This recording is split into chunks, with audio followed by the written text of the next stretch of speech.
Proses keputusan konsumen dan tanggung jawab sosial terhadap konsumen yang mau kita pelajari di bab ini. Nah,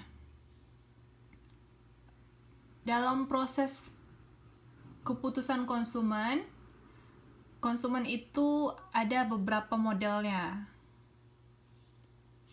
Yang pertama dikatakan manusia ekonomi, manusia pasif, manusia emosional, dan manusia kognitif.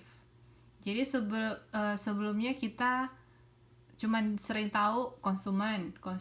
Nah, ternyata dalam proses pengambilannya itu konsumen itu ada 4 modelnya ya. Manusia ekonomi. Ini konsumen yang memiliki informasi mengenai barang dan jasa sehingga konsumen ini bisa berpikir secara rasional dalam mengambil keputusan. Jadi dia udah memiliki banyak informasi mengenai barang atau jasanya sebelum mengambil keputusan membeli atau tidak membeli. Jadi dia udah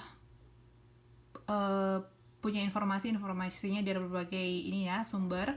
Itu dikatakan manusia ekonomi. Yang kedua, ada yang istilahnya manusia pasif. Ini biasanya konsumen yang biasa dimanipulasi dan konsumen yang cenderung pasrah, dan biasanya dia ini menerima berbagai promosi gitu. Jadi dia ya terima-terima aja promosi, padahal kan promosi itu ada ininya ya, faktor-faktornya. Mungkin terkadang dikasih promosi karena barangnya sudah hampir kadaluarsa, mungkin 3 atau 2 hari lagi atau 1 minggu lagi, jadi dia buat promosi. Atau karena memang sudah tidak tren lagi, dikasih promosi dan lain-lain seperti itu. Jadi itu biasanya sering dikonsumsi oleh manusia pasif yang model kedua ini. Jadi dia suka cenderung pasrah aja ketika membeli produk. Yang ketiga, ada yang dikatakan dengan manusia emosional. Ketika melakukan pembelian produk atau jasa, dia lebih menekankan emotional feeling. Jadi kalau dia lagi moodnya baik, dia beli barang-barang apa gitu. Kalau dia lagi patah hati, dia beli barang-barang apa gitu. Jadi dia lebih ke emosional. Ini biasanya cewek-cewek terlalu bawa ini moodnya. Biasanya ya, atau mungkin ada juga cowok. Nah, yang keempat ada yang dikatakan dengan manusia kognitif. Nah, manusia kognitif ini dia berbasis pengetahuan dan bisa masuk, kadang-kadang dia cenderung manusia ekonomi, kadang-kadang dia manusia pasif, dan masuk ke manusia emosional juga. Dan itu dia yang pasti berbasis pengetahuan lah, tapi bisa masuk ke kategori 3-3 ini dalam kondisi tertentu. Kalau kalian sendiri, kalian termasuk yang mana ketika mengambil keputusan? Apakah nomor 1, 2, 3, 4?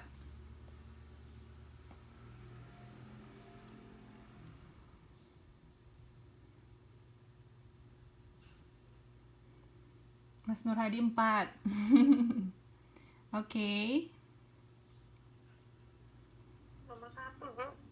Nomor 1 Mbak Eva. Oh, manusia ekonomi ya. Iya, Bu. Otaknya duit, Bu. Oke, bagus. Yang lainnya?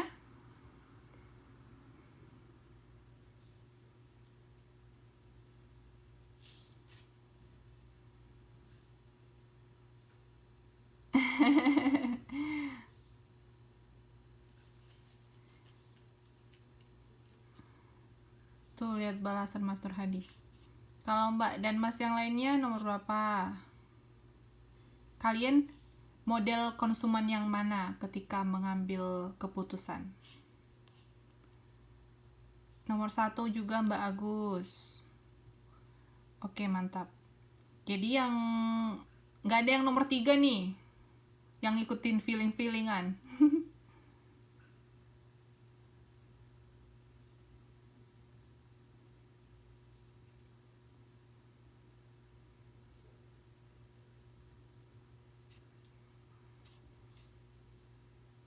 Oke. Jadi kalian bisa menyesuaikan kalian masuk ke kategori yang mana ya, dari model pengambilan keputusannya kalian termasuk konsumen yang kategori yang mana. Oke. Nah, proses.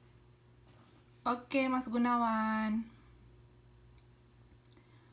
Proses keputusan konsumen itu ada 5. Sebelum ketika mengambil keputusan itu kita ada konsumen itu, kita sebagai konsumen ada prosesnya.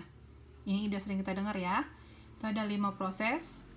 Yang pertama itu pengenalan tentang kebutuhan kita, sebenarnya kita butuhnya apa gitu. Yang kedua, setelah kita tahu kebutuhan kita apa atau keinginan kita apa, mau beli apa, contohnya gitu, apa yang perlu kita beli, lalu pencarian informasi. Ini tahap kedua. Ketika kita udah tahu kebutuhan kita apa, lalu kita mencari informasi. Yang ketiga, proses yang kita lakukan itu sebagai konsumen, mengevaluasi berbagai alternatif. Contohnya ya, kita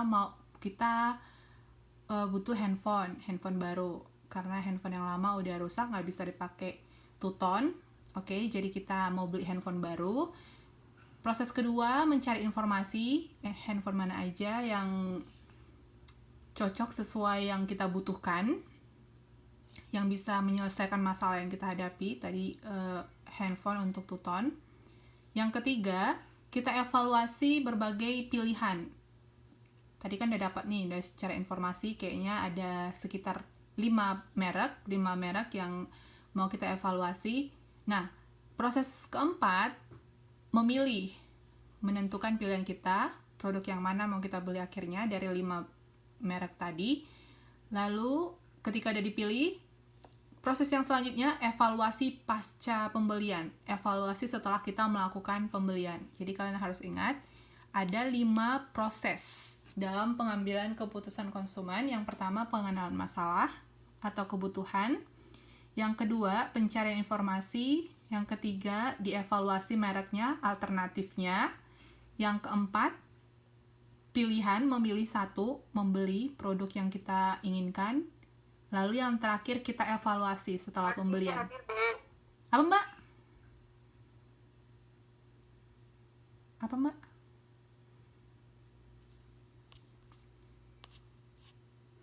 Mbak apa tadi yang barusan bersuara? Bilang hadir kah?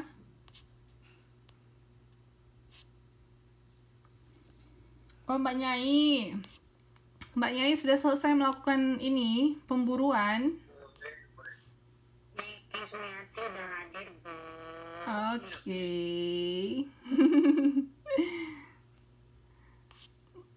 Tadi Mbak Nyainya dari mana sih? Di perjalanan, udah malam loh. Kenapa masih di perjalanan tadi? Biasa, Bu, acara makan-makan sama akong sama nenek. Wow, acara makan-makan ya? Ini aja belum nyampe rumah. Loh. Masih Oke. di mobil. Oke, mantap. Berarti sambil nyimak aja ya, Mbak. Oke. Nih, sekarang kalian, kapan terakhir kali kalian mencari informasi sebelum membeli produk? Misalnya kan kalian mau beli baju kah, atau mau beli tas kah? Kapan nih terakhir kali? Tadi malam. Mbaknya mau beli apa tadi malam? Aku beli itu loh, buka teflon gitu. Terus aku tak cari produk dari Korea. Adanya Neoflam. Terus aku lihat di YouTube gimana review orang-orangnya. Apa tuh? Maksudnya testimoninya gimana, produknya kayak gimana gitu. Oke. Yang lain? Kapan sih kalian terakhir kali mencari informasi sebelum membeli produk? Boleh apa aja ya, ketika mau beli makan juga. Kadang kan kita juga cari referensi restoran kan? Mana sih yang ala-ala gitu.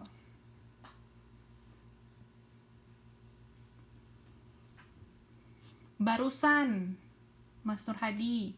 Mau beli apa barusan, Mas? Mau beli kaliper Brembo. Oke.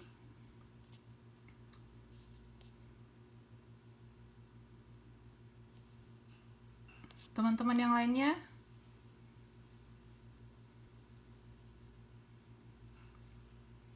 Kalau Mbak Agus kan dia ini nih, model konsumen ekonomi. Oke, Mas Arianto, selain lama tak bersuo bang. Lagi shift malam ya. Oke, mantap. Nah, Mas Nur Hadi sama Mbak Eva, apa aja sih informasi yang kalian cari? Kalau tadi Mbak Eva bilang apa ya? Review. Teflon. Informasi apa aja yang dicari? Informasinya itu Bu, apa? Awet enggaknya gitu loh. Oke. Terus bahannya itu apa aja. Oke. Terus harganya juga. Ya. Bagus ya. Masa kadaluarsanya. Oke. Ya, ini salah satu yang apa ya? Kadang-kadang kurang dipertimbangkan. Kurang lebih kayak Eva, Bu. Oke. Masa kadaluarsanya ya kadang-kadang kurang diperhatikan, tapi sebenarnya itu penting. Kalau saya pernah nggak sih beli barang kadaluarsa? Oh, pernah beli barang hampir kadaluarsa. Jadi ternyata waktunya cuma 2 minggu lagi dia udah kadaluarsa. Aduh, kesel banget malah belum dipakai lagi. Ya, jadi informasi-informasi itu perlu dikumpulkan sebelum melakukan pembelian biar kita tahu kapan mau dikonsumsi. Ya, jadi banyak lagi informasi-informasi yang sebenarnya konsumen lakukan sebelum melakukan pembelian. Nah, biasanya menurut pengalaman yang terakhir kali kalian lakukan, apa aja yang kalian pertimbangkan sebelum melakukan pembelian? Kita kan pasti pertimbangkan. Apa aja sih yang biasa kalian pertimbangkan? Harga, kualitas. Apa lagi? Daya guna apa lama enggaknya itu apa? Kualitas ya Bu ya? Daya tahannya. Ya, daya tahannya ya. Ada yang pertimbangkan ini enggak? Pengirimannya. Dia asalnya dari mana? Dia dikirim dari mana? Berapa lama sampainya? Iya, Bu. Ya. Kalau kita mikir kalau barang dari kayak Korea sama Jepang gitu kan bikinnya kita pasti itu berkualitas gitu. Bagus. Oke. Beda kalau barang dari Cina gitu. Mikirnya sih mindsetnya kayak gitu sih. Jadi Mbak Eva sering beli barang atau produknya itu buatan mana? Cina dulu. Made in. Jepang atau Korea gitu Bu. Kalau Cina Oke ya. Kalau yang kayak Mbak Eva bilang ini apa istilahnya? Ketika kita membeli suatu barang itu kita mempertimbangkan negara ininya, produksinya. Origin of country bukan ya? Country of origin effect. Iya benar. Ya. Jadi country of origin effect, negara asal gitu. Yang made in ya. Kak Herpi juga dia mempertimbangkan itu. Oke. Jadi ada banyak faktor-faktor yang dievaluasi atau dipertimbangkan oleh konsumen tergantung produk atau jasa yang mau dikonsumsi atau yang mau dibeli ya. Kalian juga kita udah bahas dengan contoh-contoh dari kehidupan sehari-hari juga. Kita amati. Nah, berapa merek yang biasanya kalian pertimbangkan sebelum membeli barang? Kalau Mbak Eva tadi ketika mau beli teflon tuh berapa merek biasanya? Aku itu ada 2 merek sih Bu, kayak Tefal sama Neoflam itu yang aku prioritasin. Terus Happycom sama terakhir itu Tefal. Oke. Kenapa merek ini aja Mbak? Soalnya kayaknya itu saya kan lihat di Momo, aplikasi Momo yang sering muncul itu, jadi aku liatin itu aja. Oke. Sebelumnya udah pernah beli dari brand mereka produknya? Ada Tefal pernah sekali. Ya. Dan biasanya itu faktor apa ya? Loyalitas. Kalau misalkan kita puas sama brand itu, mungkin kita akan melakukan pertimbangan lagi untuk membeli produk dari brand yang sama ya. Jadi ada faktor-faktor lainnya juga kenapa brand itu masuk dari kategori yang kita pertimbangkan. Oke, jadi ini kita benar-benar mengevaluasi dari yang sering kita lakukan, apalagi yang suka shopping-shopping nih, suka belanja-belanja. Nah, selanjutnya ada yang dinamakan dengan tanggung jawab sosial terhadap konsumen. Jadi, tanggung jawab penjual terhadap konsumen, terhadap kita sebagai konsumen. Nah, kapan sih terakhir kali kalian kecewa saat membeli barang? Jadi bukan cuma dikecewakan karena cinta, ketika beli barang juga pasti pernah kecewa ya. Ada di sini yang nggak pernah kecewa ketika ini belanja? Sering Bu. Sering. Kenapa Mbak Eva dikecewakan? Duh. Biasanya kan beli bukan karena kita butuh gitu loh Bu. Karena saya tuh kadang itu kepengaruh gitu, oh ada diskon gitu dibeli, tapi akhirnya tuh nggak kepake gitu, mubazir. Oke. Kecewanya di situ apa? Kecewanya ketika barangnya mubazir itu ya? Iya. Ada yang lain, alasan lain, atau misalkan produknya tidak sesuai, atau penjualnya kirim barangnya beda dengan ekspektasi gambar, atau warnanya beda, atau produknya ada yang cacat. Kalau yang lain gimana pengalaman sebelumnya ketika kalian kecewa membeli barang?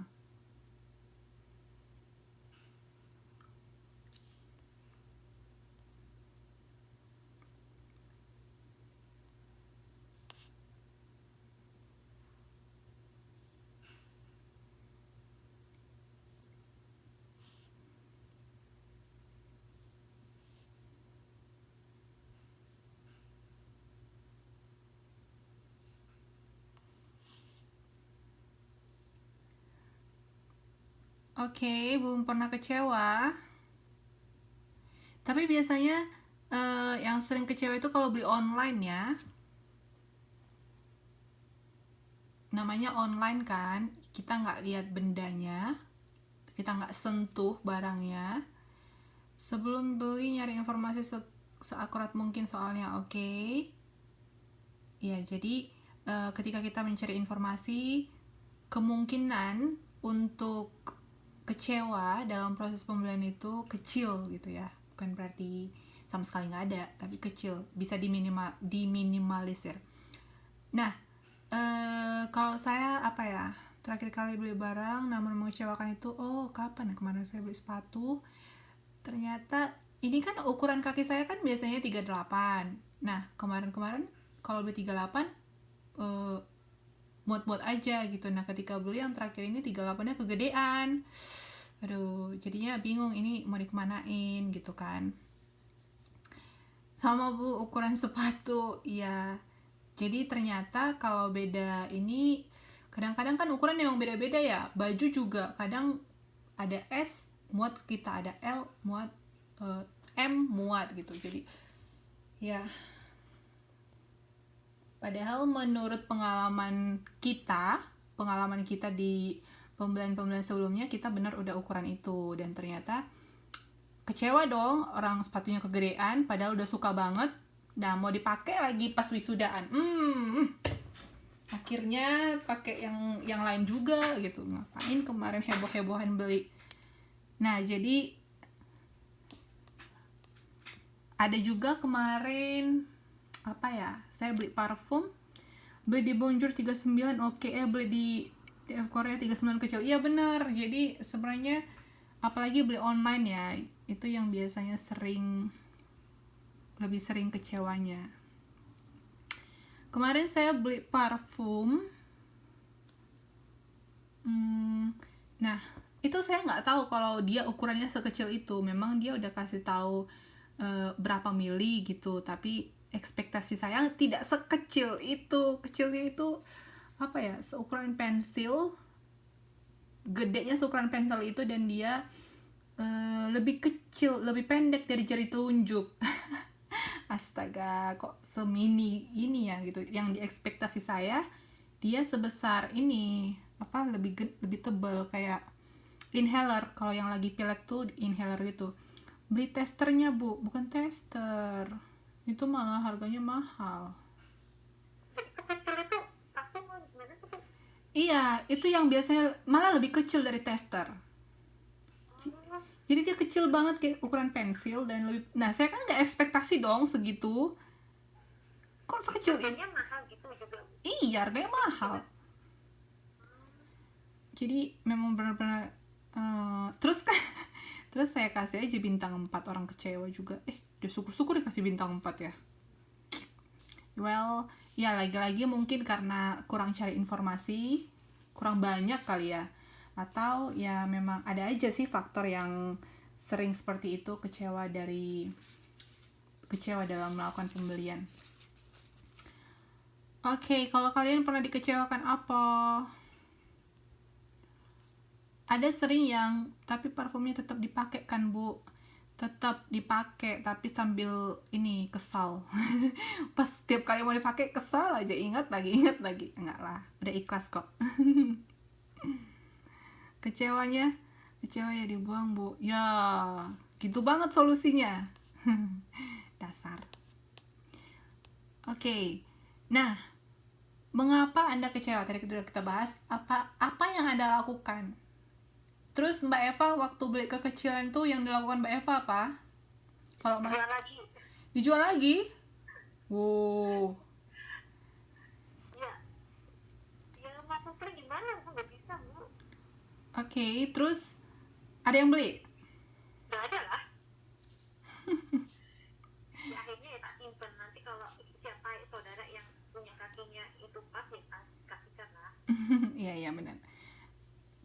Terus kan kalau misalkan barangnya tidak sesuai, kadang-kadang ada kan barangnya tidak sesuai dari yang ditulis penjual.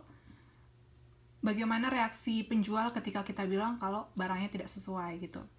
Tapi kalian belum ada yang balas nih, cuman Mbak Eva sama Mas Nur Hadi yang pernah. Kalian yang lainnya nggak pernah kecewa ya sebenarnya? Masa sih nggak pernah kecewa waktu belanja? Teman-teman yang lain?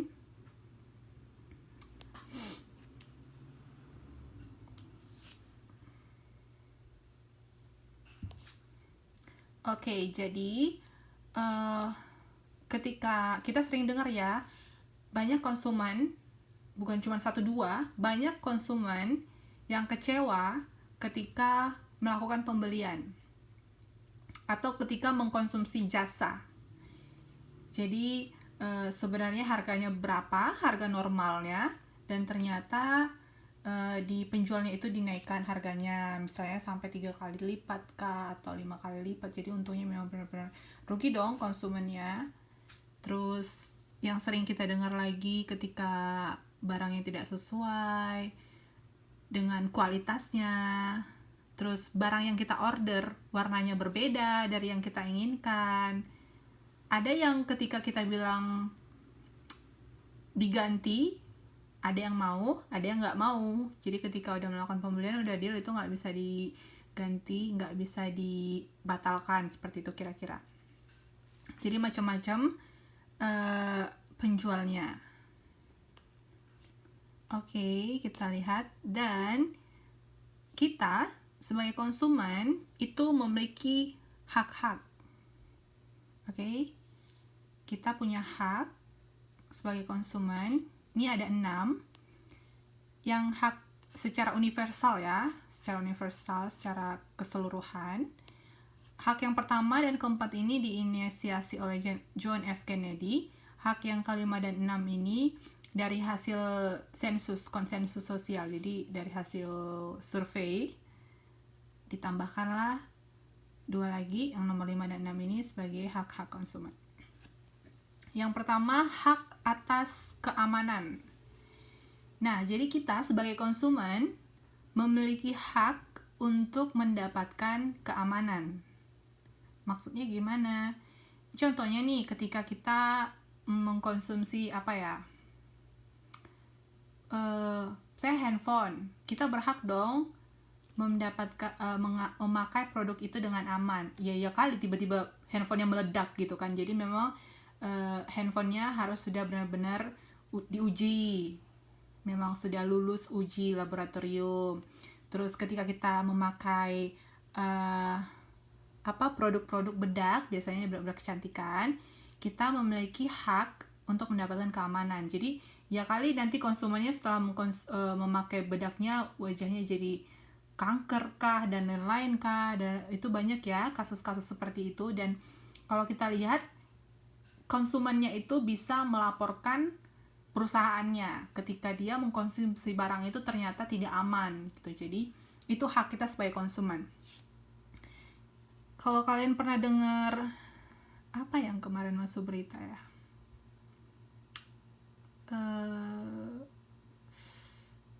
bedak baby J&J, Johnson & Johnson itu kan kemarin sempat diisukan bahwa bedak baby itu ada kandungan yang bisa menyebabkan kanker kulit. Nah, kemarin kan udah ada yang melaporkan dan pemberitaannya dan lain-lain seperti itu. Jadi, kita sebagai konsumen berhak untuk mendapatkan atas keamanan dari produk yang kita konsumsi atau yang kita pakai. Contoh lainnya makanan ya. Jadi, ketika kita membeli makanan, ya kita nggak mau dong keracunan. Jadi, kita berhak atas keamanan dari produk yang kita konsumsi atau yang kita beli. Nah, selanjutnya ada yang dikatakan dengan hak untuk diberi informasi. Ini maksudnya gimana? Ada yang tahu? Maksudnya hak untuk diberi informasi itu gimana ya? Ya, itu konsumen berhak dapat informasi itu produknya itu kayak gimana gitu. Mungkin komposisinya gitu, kandungan apa tuh namanya, kandungan bahannya itu ngandung apa gitu. Iya, benar. Ada lagi? Ya, jadi kita sebagai konsumen memiliki hak untuk mendapatkan informasi tadi ya, tentang kandungan produknya, komposisinya, dibuat dari bahan-bahan apakah produk itu, mau itu baju atau tas, kita kan perlu tahu dia terbuat dari bahan apa, itu kita perlu mendapat informasinya. Terus cara pemakaian, kita perlu mendapatkan informasi itu. Ya kali nanti makanannya dikonsumsi atau obat ya, misalnya kita konsumsi obat gitu kan, atau vitamin, suplemen makanan gitu, kita berhak untuk mendapatkan informasi gimana cara mengkonsumsinya. Nanti kan kalau nggak dikasih tahu informasinya bisa overdosis dong. Jadi kita berhak untuk informasi-informasi itu. Dia kandungannya apa, berapa persentasenya. Jadi itu kalau kalian lihat produk, barang, apalagi makanan, mereka akan jelaskan berapa kandungan persentase kalori, protein, lemak, dan lain-lain. Karena itu hak kita sebagai konsumen untuk diberikan informasi itu.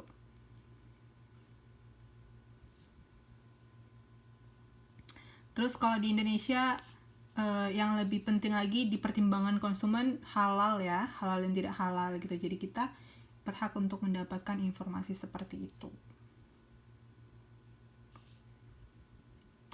Nah, selanjutnya hak untuk memilih.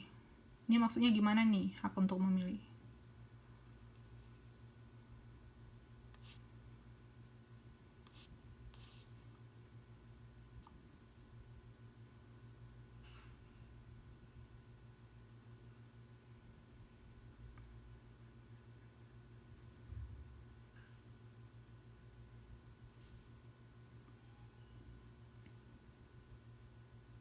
Mas Nur Hadi lagi ngetik, saya tungguin ya.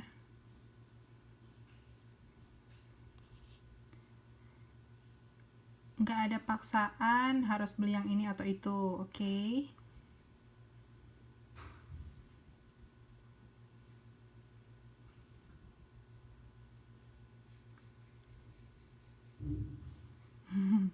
Terserah pada konsumen. Iya, benar ya. Jadi kita sebagai konsumen itu berhak untuk memilih, asal nggak melanggar aturan. Jadi ketika memilih ukuran, memilih warna, varian, rasa, dan lain-lain, itu punya hak kita. Nggak boleh penjual bilang, oh harus yang ini. Oh enggak, itu kita memilih hak untuk memilih seperti biasa dong. Kita memang selalu memilih, malah kadang milihnya itu kebangetan gitu kan. ada yang warna ini nggak, ada yang warna ini nggak, sampai cari yang nggak ada gitu. Gara-gara milihnya terlalu banyak sampai penjualnya bilang jangan cari yang nggak ada dong gitu ya. Jadi karena memang itu hak kita untuk memilih. Oke. Kalau Mas Nur Hadi sih biasanya dia memilih sampai ngada-ngada. Ya nggak Mas Nur Hadi? Nah, yang keempat ini hak untuk didengar. Didengar di sini maksudnya diberi ganti rugi. Bukan maksudnya curhat-curhatan ya. Ya, kita nggak boleh dong curhat-curhatan sama penjual. Capek deh, di sini bukan tempat curhat gitu. Pergi aja sana ke psikiater, psikologis. Nah, jadi kita sebagai konsumen memiliki hak untuk didengar. Misalkan nih, kita kecewa terhadap satu produk atau jasa, dan memang itu sesuai dengan aturannya, saran gitu Bu. Saran. Kritik dan saran. Oh ya, kritik dan saran, benar. Dan di sini yang lebih ditekankan itu diberi ganti rugi. Ya, kritik dan saran juga boleh. Nah, jadi ketika kita kecewa sama produk, suatu produk atau jasa, kita memiliki hak untuk diberi ganti rugi kalau memang itu sesuai dengan hukumnya ya, sesuai dengan aturannya. Contohnya kalau malpraktik. Pernah nggak dengar malpraktik gitu? Jadi misalnya kliniknya dia mau operasi plastik atau operasi mancungin hidung kah atau apakah, ternyata gagal gara-gara malpraktik. Itu biasanya pasiennya dikasih ganti rugi dong. Ya dong, hidupnya udah nggak tahu gimana lagi gara-gara salah produk, salah proses treatment. Oke, jadi itu hak kita sebagai konsumen ketika ada sesuatu yang tidak sesuai dengan aturannya, kita berhak untuk mendapatkan ganti rugi. Terus, apalagi contoh yang kalian sering dengar diganti rugi gitu? Apalagi?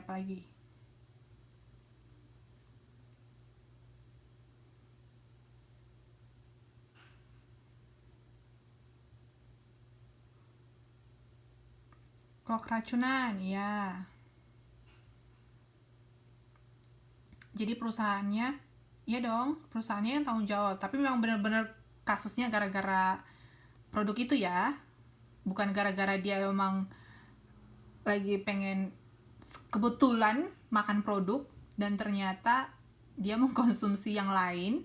Kan kadang kita memang tahu loh, kalau misalkan ada makanan yang tidak bisa digabungkan bersama-sama. Misalkan ketika mau makan Indomie nggak bisa berbarengan sama minum kopi gitu, karena memang reaksinya beda di dalam tubuh kita. Jadi kalau itu memang nggak ada yang bisa disalahkan, bukan karena pabriknya, tapi karena konsumennya yang mengkombinasikannya itu salah dan ternyata jadi keracunan gitu. Bukan gara-gara itu ya, hanya gara-gara memang produknya yang bermasalah.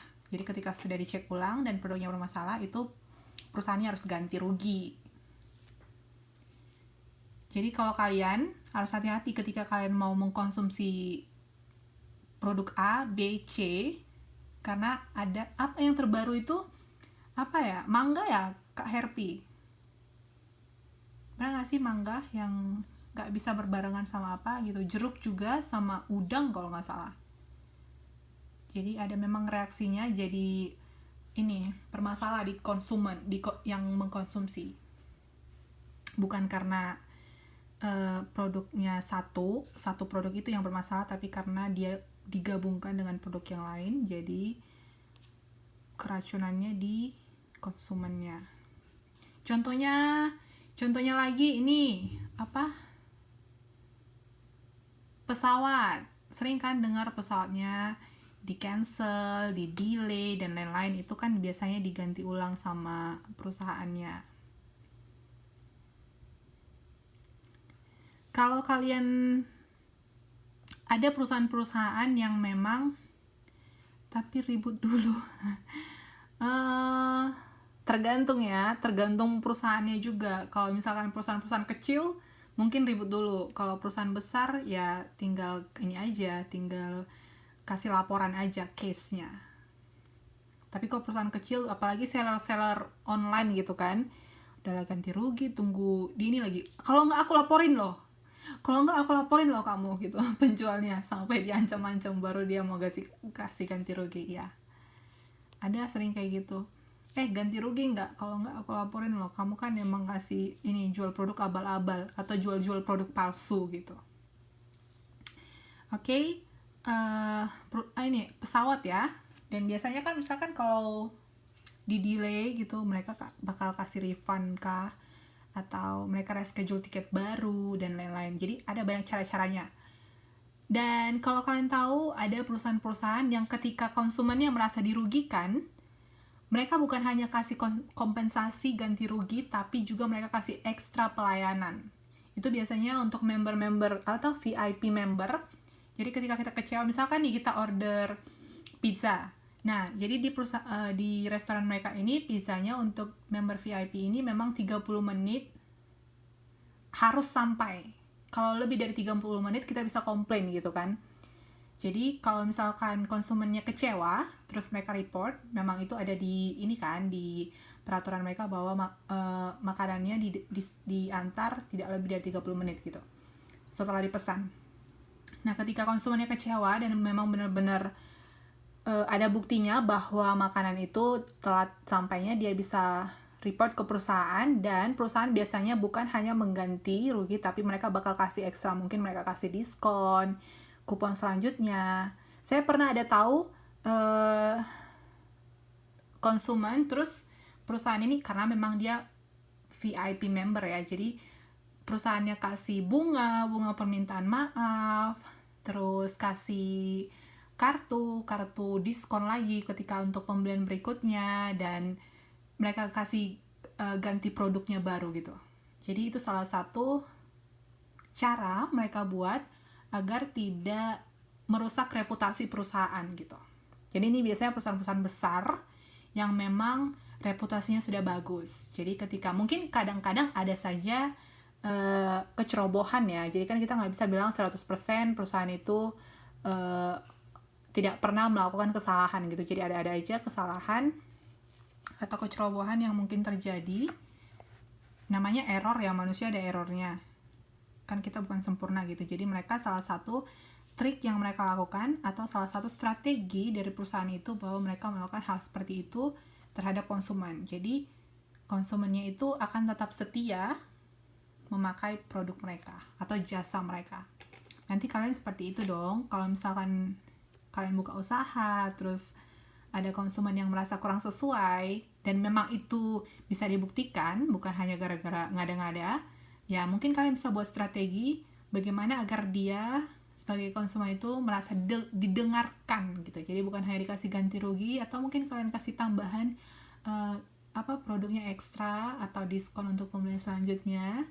Jadi konsumennya merasa bahwa perusahaan itu bertanggung jawab gitu. Jadi ini topik kita di sini apa?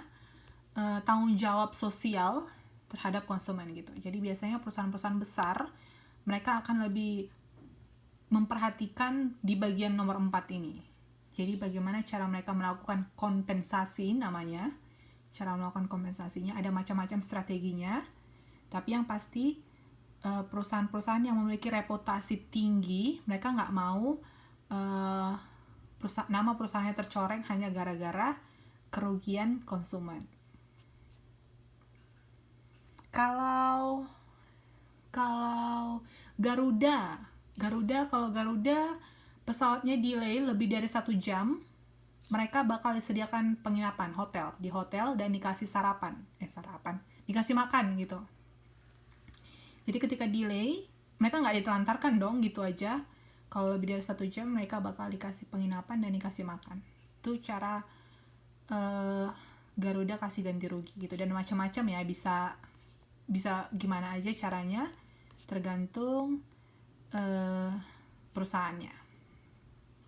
Dan itu memang hak kita sebagai konsumen untuk dikasih ganti rugi, oke? Nah, selanjutnya yang nomor 5, hak untuk menikmati lingkungan yang bersih dan menyehatkan. Ini lebih dari apa ya, kita sebagai konsumen, oke, nomor 1 sampai 4 masuk. Hah? Maksudnya, Mas?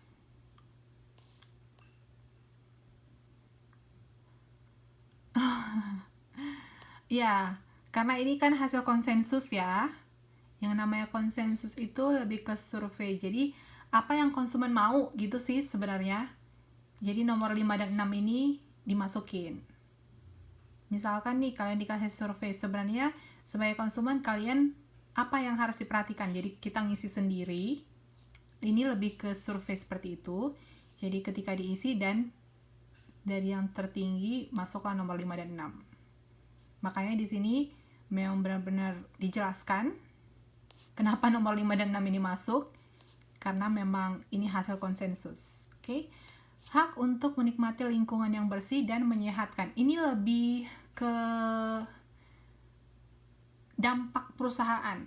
Jadi perusahaan itu ketika mereka berproduksi, dampaknya itu jangan sampai merusak lingkungan. Misalkan nih, kalau di daerah kalian ada nggak perusahaan yang limbahnya itu mengotori air, mengotori lingkungan sekitarnya? Pernah nggak kalian jumpai perusahaan seperti itu? Nah, jadi ada ya. Kalau perusahaan itu udah kayak limbahnya itu kadang dibuang sembarangan. Nah, ya. Jadi, kita bisa melaporkan perusahaan ini karena memang dirugikan dari lingkungan itu. Jadi, itu hak kita untuk menikmati lingkungan yang bersih.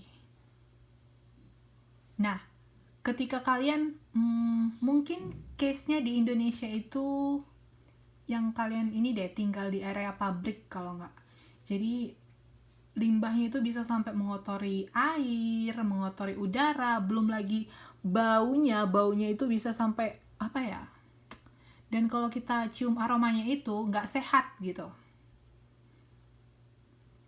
Nah, jadi iya, sekarang mah enggak lah bersih.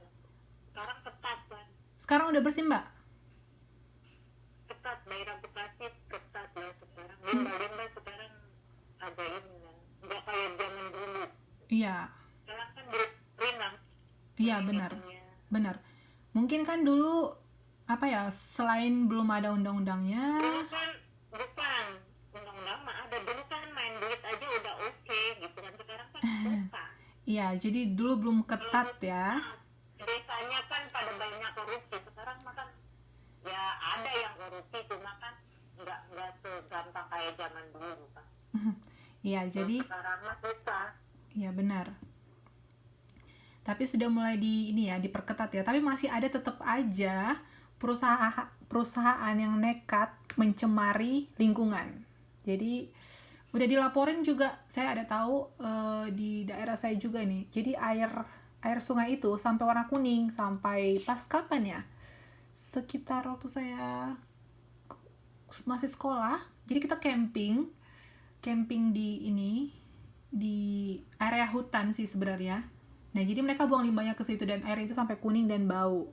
Padahal harusnya sih itu sudah dilaporkan, tapi tetap aja lolos. Ada sih beberapa yang masih lolos, tapi memang sekarang sudah diperketat. Jadi itu sebaik hak kita, kalau memang kita merasa itu mengganggu, kita bisa melaporkannya. Terus ini kalau kalian tahu case yang perusahaan pabrik plastik punya Taiwan di Vietnam. Tuh, itu memang limbahnya benar-benar berbahaya. Nah, jadi ketika mereka mengkonsumsi air itu, jadi airnya itu udah kayak beracun. Jadi banyak kayak, mereka kan buang ke laut, terus mereka konsumsi ikan juga, ikannya itu jadi beracun. Nah, bukan beracun yang langsung mati, tapi anak-anaknya itu pertumbuhannya lambat, terus muncul penyakit-penyakit yang memang aneh, dan mereka itu udah melaporkan, itu udah sampai kayak case besar, laporannya sampai ke pusat gitu, tapi tetap aja penanganannya lambat gitu. Jadi benar-benar kasihan ya. Padahal kan ya siapa juga yang mau keracunan gitu. Jadi kan awalnya mereka tidak menyadari kok tiba-tiba muncul ya penyakit kayak gini gitu kan. Padahal mereka konsumsi ikan, biasanya mereka memang konsumsi ikan itu ya selama beberapa puluh tahun ini oke-oke aja, dan setelah ditelusuri itu prosesnya bukan mudah, maksudnya bukan cepat gitu kan. Sampai 5 tahun akhirnya mereka menemukan bukti dan bla bla bla bahwa itu gara-gara limbahnya dari perusahaan plastik itu yang beroperasi di daerah